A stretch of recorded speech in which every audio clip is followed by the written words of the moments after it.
All righty. Proud of our guys. It was a good win. We needed that. Certainly made it interesting. You take a 20-point lead there midway through the third quarter.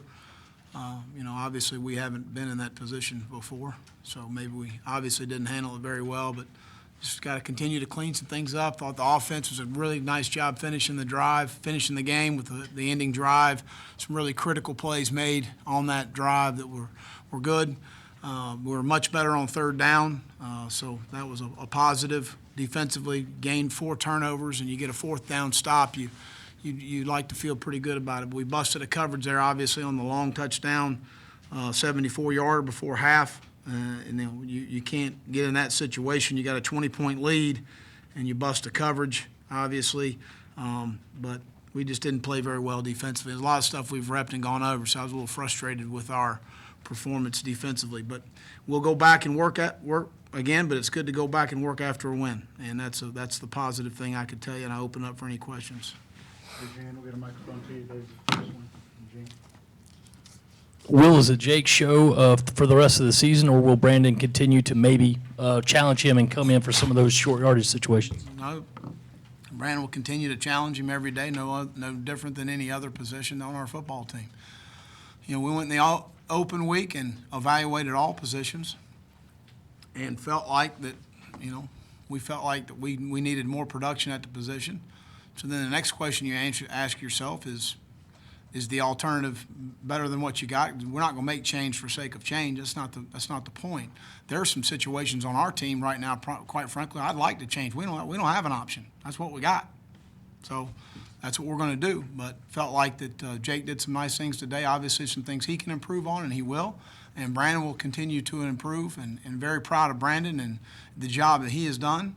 What they're doing is very difficult. They're playing as true freshmen in the Southeastern Conference, much less playing the quarterback position, which makes it triply more. I don't know if that's triply a word.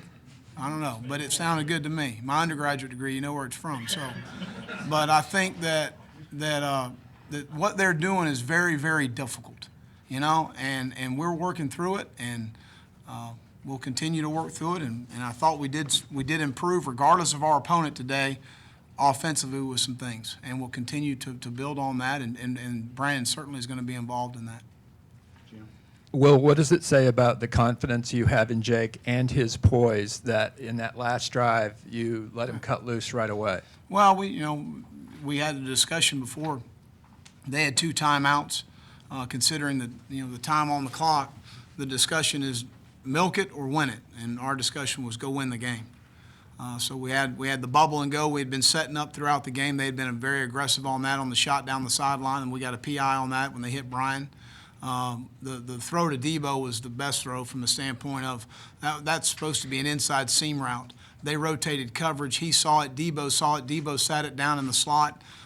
You couldn't draw it up any better, and he put the ball on him. And that to me was a big-time play. That was a really big-time play. To create some things in the run game, I thought Rico finished the drive very well in that last run when he bounced it, ran for daylight, but he also ran through a lot of contact in there. He's a very strong in his lower body, and I thought he did a good job. But we're going to go try and win the game. I mean, defensively, we weren't stopping anybody, so we need to go try and win it. Josh.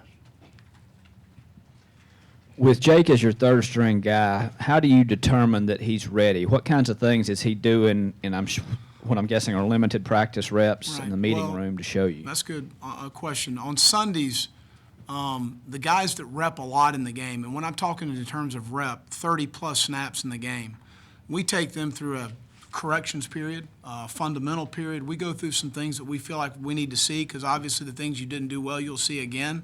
So we take them through all those sorts of exercises and things. And at the end, we take about 45 minutes to an hour of guys that played less than 30 snaps, and they're in shells, and we scrimmage. I mean, we go practice. And football's a developmental game, and the only way you can improve the bottom half of your roster is to play the game of football.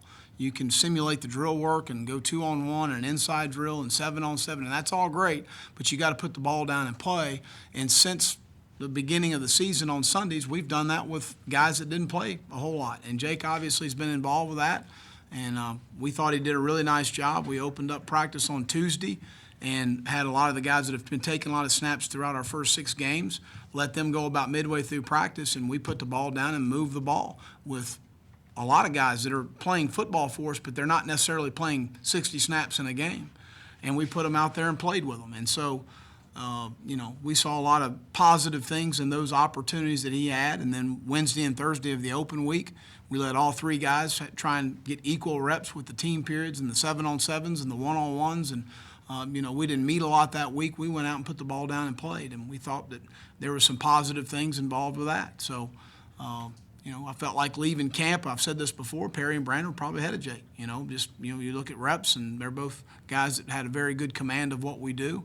And as we've worn on through the season, he's done a nice job. At what point in those Sunday night sessions did you, or did he make a jump? Did you feel like was there a day you might have said? No, I wouldn't say that. What I would say, Josh, is as a coach, you're evaluating your football team constantly, and you're looking at your offense, and we've not been very productive. What do we need to do to be more productive? What do we need to do to move the ball better, score points? I mean, what are the things? What are some of our deficiencies, and can we improve if we make a change? And we felt like we could. You never know till you get to game day. It's honest truth. So that's the way it is. Let's go to Phil in the back. Would you consider today a step back for your defense? Disappointing day, what I would really consider it. I felt like the frustrating part for us was a lot of things were rep, Phil. A lot of things were shown in practice. The touchdown pass at the end, I mean, we repped out of, I don't know how many times. If we repped at 10, we needed to rep at more than 10. So obviously, there's just things we didn't have a lot of carryover. I was not very pleased with our mental intensity defensively. And to me, in my opinion, you got up 27-7 and relaxed. We had a busted coverage for 74 yards. And to let them keep momentum in the game, and you let a team like that who's got a quarterback that does throw the ball well, and a couple of skill guys that are hard to match up with, and all of a sudden you got an issue on your hands. And that's what happened to us. And, we had a turnover there, a couple turnovers there. So it's just frustrating to me to have not look at what we gave up and say that was because of a great design by the offense. It was more about us not executing what we needed to do, and which we've done for the most part, but what we have stayed away from is big plays. We have stayed away from that for the most part, and that was disappointing. Go to the back right. Coach, Jake not only goes without giving up a turnover today, but he showed so much confidence and poise, excitement on the sidelines. He was really in that game, hyped up before it, and he was encouraging teammates and kind of had the guys rallying around him. What do you make of his performance on the field and also on the sidelines? Well, I think, the quarterback position is all-encompassing from just a leadership standpoint and how you positively affect the guys around you. And there's no question that he has some very good qualities that do that. Let's go back left. Way in the back. Will, with the decision to lift the red shirt off Bentley, and you go into, I'm sure this is the last couple of weeks you guys have been talking about this, but how long have these discussions kind of gone on, and before making the decision to put him out there today and start? No, I think as much as anything, obviously as a coach, and Kurt and I talk a lot about our offense and the quarterback position, but all positions. And you go back and the constant communication of, wow, this we're really improving here, we're deficient here. With the deficiencies we have, is it something we can correct right now? Or is it something we just got to make the best of it till we can get to recruiting season? I mean, that's, quite frankly, those are some of the conversations. So at the end of the day, we felt like that he had progressed very well, and you have a conversation with him and his family to say, this is where we are, this is what we're thinking, where are you with this? And they wanted to play. So that's always a discussion that you have with the young man and the family. That's not something that you just as a coach walk in and say, we're playing you at this point of the season, because there may be a situation, and I'm trying to think back in my mind of young men that wanted to be redshirted. Now, a lot of times that was later in the season, and that has happened before. But that's a discussion you have with the family. It's not a discussion that you just do. Is this a difficult decision? No, I mean, it wasn't for me, and I'm assuming it was not for them. They said they were ready to go. Right here, John. Well, the running game got off to a good start. How nice was it to see that? I thought David did some nice things. I thought, Rico, did some nice things. We got some really good push on the inside zone. They were a little bit of a what I call a junk defense, and they do a good. I'm not being critical. I'm just saying they try to overload you and give you negative plays. But with that being said, they give up some plays, and so we were able to hit them. Sometimes they did give us some negative plays in some situations where they give you some very difficult looks to defend or block, in my opinion. But it's a little bit of a feast and famine type deal. Yeah. Kind of staying with that a little bit, with Jake's ability to throw the fade and some of the long balls, how much does it open up what you can do with the pass and the run? When your drop back passing game is effective and your play action passing game is effective, it helps the run game a lot. A bunch.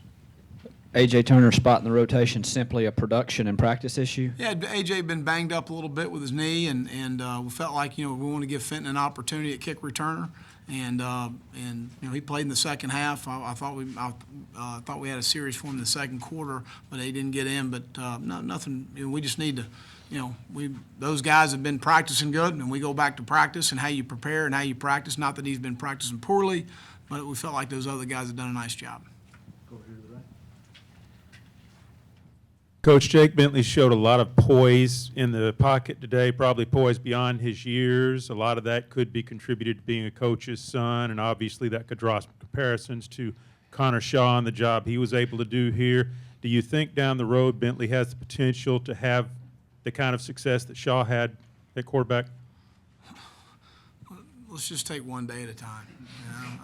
We beat UMass. It gets tougher next week. Go to Ben and then What exactly did go wrong on that blown coverage with the touchdown, and also what went wrong on the blown coverage on their last drive where the tight end got open kind of deep? Well, the 74-yarder, we're in a quarters look, and we should have made a match call, which matches the safety on the number 2 receiver and the corner on the number 1 receiver. But regardless of not making that call, which we didn't make, we should have stayed on outside with the corner because the split was too big to be able to pass off the coverage. And then on the touchdown, we should have had our buzz safety match 2 on the wheel route, which we had practiced and done multiple times in the red zone, in a high red zone situation, which is the ball's on the 18-yard line, I believe. That's high red zone. When you would run McElwain in for the short yardage and goal line stuff, is that something you're making the call on, or is that Coach Roper? Is it a combination of It's the two, or is it? Kurt Roper calls the offensive play. I've never called a play in my life. Well, I didn't know if that was like something y'all collaborated on. Or No, I mean, we've talked. Brandon's a really good runner. Brandon's a Right. great athlete, and he's a guy that can do a lot of things. Brandon can throw it, too. So as we continue to evolve our package is things that he can do in the throwing game because he throws it very well. Throws a deep ball extremely well. David. Well, you mentioned the discussions at the end about whether to milk the clock or go win it. Before, when you guys had the lead and they started chipping away, did you guys have that discussion beforehand about trying to play a conservative, or were you just not executing? Calling the game. We had a counter that we felt really good about on 2nd and 4, I believe, David, at midfield. We ended up putting on that drive, and they stunted into it. They threw 2 guys in the gap on it, and that was something we weren't expecting. And then we felt like there was 3rd and 3. We had not brought Brandon back on the counter, back across the formation from an overloaded look. And when we had overloaded, they had overloaded every time. They rocked back on it, and they hit us on a play.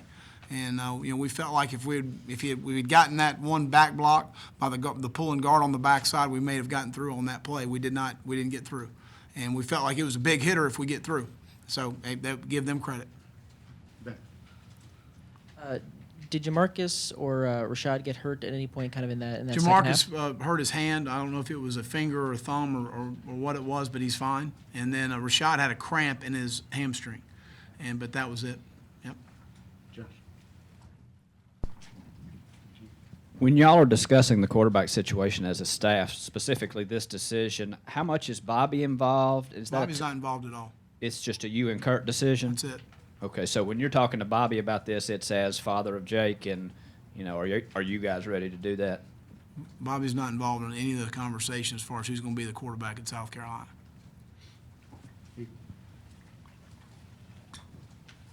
Two things. One, you kind of may have already talked about this, but just your evaluation of the blocking and where it was on the line, and then also, does the punt return just go back to try again? Or? Yeah. The blocking was good. We ran it pretty well. I thought when we ran it when we had to, and they had a bunch of folks up there, I don't know how many we had, 194 or something. We had 2 sacks, so it's probably over 200, I guess, for the day. And then, the punt return, the ball, they kicked it. They had been doing a rugby kick, and it was been a low lining kick. That was a normal kick. He got to square up on the ball. I knew when he started to drift back, it was going to be a hard catch for him. But again, we got confidence in Chris. We just got to continue. We just got to catch the ball. I've never been in this situation, so we're working through it. Coach, you faced so many conference opponents out the gate to start this season. You get out of it, you get the win here today. How do you build on that as you get ready to go back to SEC play? Well, at the end of the day, I've been in a lot of locker rooms after a win, and our guys, that was a excited locker room because we won, but it was also a locker room that knows we need a lot of corrections needs to be made, especially on the defensive side of the ball. So that's a good thing. That's a good thing that they recognize that improvement needs to be made, and again, we're a work in progress to continue to get ready for a very good Tennessee football team here next Saturday night in Williams-Brice Stadium. Mrs. McElwain this week had a pretty hot Facebook post about her son in the quarterback situation. Did you talk with him about it? No, I've talked to Brandon. We're on the same page moving forward. Every decision we make in the program, it's about winning and what's best for our football program. And that's really what we do. I'm not saying we're always right, and I'm not saying everybody needs to agree with it, but every parent has my number, and I'm as accessible as any head coach in America. And if anybody wants to call me and talk to me about a situation, they're more than welcome to call me. And that's as far as recruits are concerned. It's our present student athletes, former student athletes. I got guys from Florida, Texas, LSU, West Georgia, Valdosta State. They all call. On Jake's touchdown pass to Brian Edwards, it looked like he had to fit in a pretty tight window. What was he supposed to kind of be looking for on that play? Well, it depends on whether the defender is. If he's on the low shoulder, you want to throw it high on the outside. If he's sunk on the outside, you want to throw it high on the inside. So I thought it was a well-thrown ball. Will DJ Smith got rung up? Is he okay? He's fine. He looked like he hyperextended his knee on the tackle there, but he came back and finished. Yep, he did. I think he's going to be fine. I think Rashad Fenton was the only person at the end of the game that could not have gone in the game, and it was because of a cramp. Last one, John Wood. How limited are you guys from an offensive play calling standpoint? Is it mainly just because of the young guys at quarterback?